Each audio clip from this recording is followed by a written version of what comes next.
So, yun na nga mga B, mag-year end na.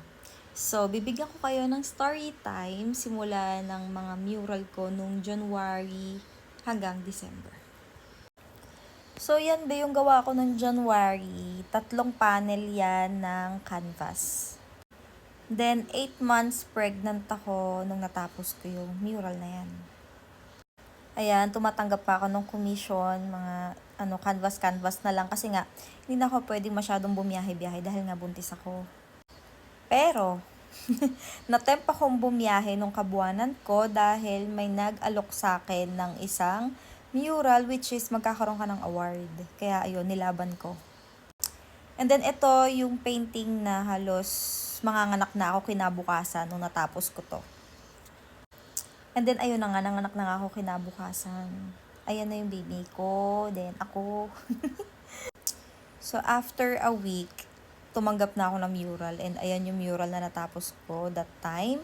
Huwag niyo akong gagayahin, bibad yun. Basta, huwag kayo kagad magtatrabaho kapag kapapanganak nyo lang. Hanggat maaari, humingi kayo ng tulong sa mga asawa nyo.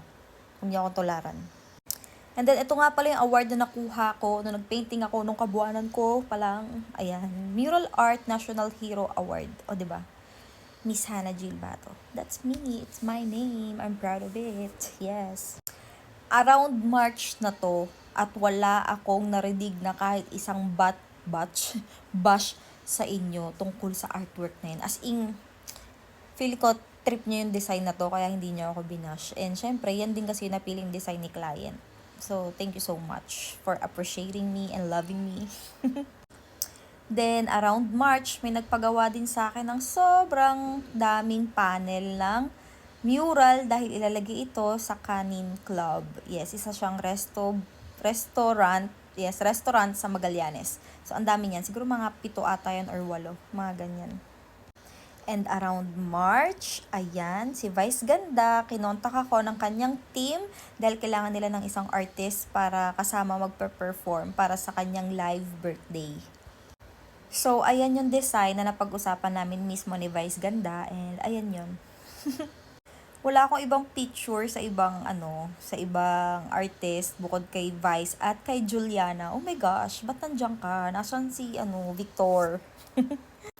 And this is around April to May. Ayan, yung pinakamalaki kong nagawang mural this year. As in, 3 palapag yan, B. Isipin mo, tapos 2 lang kaming tumapos. Like, yung isang assistant ko and then ako. Imagine that. 'Di ba? And this is around May. Ayan. Ito ay parang ang may-ari nito, mga sisters. So, ayan yung design na bet nila para sa kanilang backyard. And this is around June, kung tama ba yung pagkakalkula ko. Sa Baguio to, sobrang lamig. And nahirapan kaming gumawa ng mural kasi nagmo-moist. Pero, ayan yung kinalabasan. So, ganda, ba diba? Proud lang ako, kaya ako sinasabing maganda. Syempre, gawa ko yan. Alang nga sabihin kong puro pangit. Pero, pag alam ko naman talagang pangit yung design na naisip ng client, inaamin ko naman na pangit talaga. And dito ako na-bash ng bonggang-bongga dahil nga pang school, ganun-ganyan. Ano magagawa ko, B? Ayun yung approved layout. Ayan yun. Yung sa Pangasinan, yung resort. Tsaka hindi lang ako yung gumawa ng mga ibang arts dyan. Kasi ako yung karamihan. Pero yung iba, like itong mga dahon dyan na nakita mo, itong around dahon dyan. Hindi ako yung may gawa niyan. Yung kasama kong artist. And then, ayan yung ibon. 'Di ba? Ang cute. Kasi ang daming ibon na gusto ni ma'am. Tapos gusto niya rin na may mga lumilipad na butterfly around somewhere down the road. Yung gusto niya mag-colorful, ganun. Nawala na ako sa pagbibilang ng months, pero around July pa rin ata to. 'Di ba? June, July. July to August. Ayan, ang haba na. Basta kanina, July yung resort. O, ito, August na to, be. August na tong tangke na to. Ayan, around August yan, B. Yung kainan, yan. Resto bar na may inuman, may milk teahan, may kapihan, ganun. Ayan, ang daming bumati sa akin dito. Ang daming nag-praise sa akin na maganda daw yung gawa ko dyan. So, thank you so much. Bali, 3 wall kasi yung pinagawa nila. So, ayan yon. Ay, hindi pala 3. 5, kasi meron pa pala dun sa loob. Kaso wala na akong picture. Basta nasa loob dun siya sa malikod ko. Meron pa. Bali, 5. O, around September na to, B. Ayan, may gawa akong layout. Pinadrawing ako ni client ng layout. And then, ito na yung kinalabasan. Medyo nag-iba-iba yung kulay from the layout to actual kasi yung asawa ng client nag-suggest na maglagay ng mga yellow and other color na parang maging violet or basta parang maging violet yung mahahaba na yan, ganun. Kaya medyo naging iba na yung kulay. Tapos nagkaroon pa ng yellow-green. So, ayan ako, be. Tapos, nagpalagay nga pala sila ng aso. Ayan, kaya may aso dyan. Kasi yung mga aso daw nila yan. Gusto nila nakalagay din sa mural. So, ito na yung kabuuan yan. Ang hirap lang kasi picturean kasi pag ganun siya, ba diba? Pero, ayan siya. And then, ito, nakapagpagawa nga pala ako ng store, kaka-mural ko. So, ayan, nagpa-open ako ng store somewhere na na-invite akong mag-join. So, ayan. And then, hindi pa nga ako nakapagpabukas, tumawag na kagad si TV5 para interviewin ako tungkol sa pagmumural ko. So, pinapunta ko naman sila kahit na hindi pa talaga ako open. And then, meron kaming naging project sa Zambales. And then, ayan yon, ganda, di ba? What I really love is kapag meron na silang mga gamit na nilalagay, nagiging iba na yung impact talaga ng mural. So, ayan, di ba? Grabe, ang lakas ng dating. Ayan o, tapos may pa-shower pa sa gilid. Like, puntahan nyo to, sa Balay Angkan to, ang ganda dyan. Itong painting na to, medyo na-weirdohan ako sa gustong design ni client, pero wala naman ako magagawa kundi sundin ko anong nasa puso niya at hindi nasa puso ko.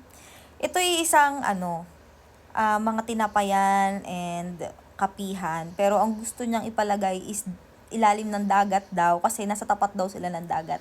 I suggested na dapat mga pangkape, ganun, or about sa coffee and bread, pero yan daw yung bet niya kasi nasa tapat nga daw sila ng dagat.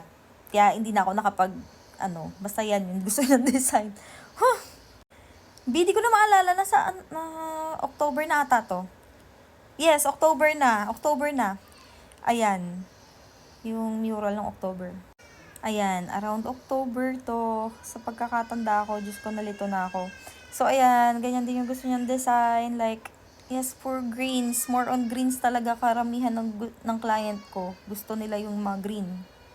Then, ito, wala talaga akong specific na client dyan. Pero, nag-decide ako na i-auction siya as bidding and then, 20,000 siya nakuha. So, ayan yon. Ayan, nakuha siya, be. And then, mga sumunod na araw, yung dapat magbibid din, hindi siya umabot. Pero kinontak niya ako, isa siyang attorney sa Supreme Court B.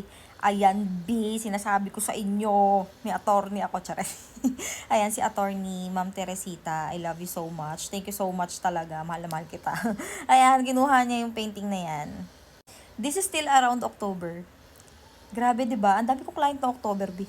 Ayan, yung gold sa may BGC ko yan ginawa. Marami pa yun actually, hindi ko lang mahanap yung ibang picture. Sobrang na-full na yung memory ko, tapos natatabunan na ng ibang mga eme.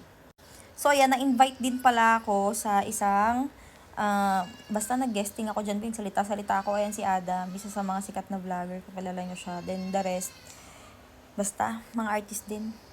And this is around November. Tama ba ako? Basta nalilito na ako, B. Basta, October, November, ganyan. Ito na yun. Yan yung ginawa ko doon. Gusto ni client ng fish under the sea. Tapos naglagay lang kami ng corals. Tapos yung iba dyan, itong area na to, yan. Yung gumawa niyan yung kasama kong artist. And then, in the rest, yan. Ako, nag-retouch na ako dyan. Ako na yan. Tapos yung isda, tsaka yung tubig. And this is around November na. Ayan, ang ganda-ganda nito, be. Ang dami nag-compliment sa akin sa gawa na yan. May may picture ako niya na may higaan. So, ayan na itsura niya, be, pag may higaan. Grabe, parang alamig-lamig sa pakiramdam. Diba? Ayan, November pa rin to, be. Ayan, yung water kineme, beach. Ganun. And then, ito na nga. Ito na yung, ang dami talaga nagalit sa akin dito. Like, huwag kayong magalit, be. Ginawa ko lang, be, yung best ko, yung trabaho ko. Siyempre, nafa-frustrate din ako. Hindi naman ako santo para hindi magreklamo kapag nahihirapan ako. Siyempre, kailangan ko ring ilabas yung nararamdaman ko na nasasaktan ako. Normal yun, B. Kapag di mo yung naramdaman, ewan ko, baka abnormal ka. Oh. Ayan na. So, yung mga design dyan, si client na yung dyan. Nag-request, whatever, lipat yung puno doon, lipat yung puno dyan, lagay mo yung tao dito, ilan yung tao doon, yung aso dyan, o yan, basta. And then, B, ito na in December. Ayan, malapit na matapos yung time ko. Ito yung December. Ayan, B, December na ha, bugambilya. Ang dami nagsasabi, ba't daw ganun yung nipahat? Ewan ko rin kung ba't ganun yung design ng client. And then, eto na, yun lang, guys. Bye. Ang saya na hindi ako naubusan ng client sa buong taon.